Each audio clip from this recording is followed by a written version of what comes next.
Mama, pozri, ide červený diabol, mama. Ale Dotko, veď to je len Mikuláš. Mama, tebe čo je? Veď to sú Košice, žiaden Liptovský Mikuláš. A ja ťa bojím, že ide diabol. Ale Dotko, veď ti hovorím, že to je Mikuláš a on nosí darčeky dobrým deťom. Len či ty si poslúchal, vieš, tento rok. Ale veď Mikuláš má veľkú sivú dlhú bradu. On nemá také fúzy, jak Freddie Mercury. No hej, viem, len to by tvoj otec musel nezabudnúť kúpiť kostým, kým boli ešte všetky voľné. Zuzá, prestan, bo na budúce mu budeš robiť ty Mikuláša. Mama, a odkiaľ on vie tvoje meno? No ujo, Mikuláš pozná každého. Hej, táto, vieš komu hovor? Ja už som veľký a tomu rozumiem. Ty si určite s ním spala, tak jak minule s ujom poštavom. Ja už to fakt poviem ockovi.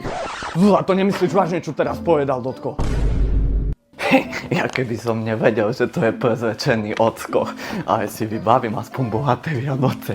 Mama, pozri, ide červený diabol, mama.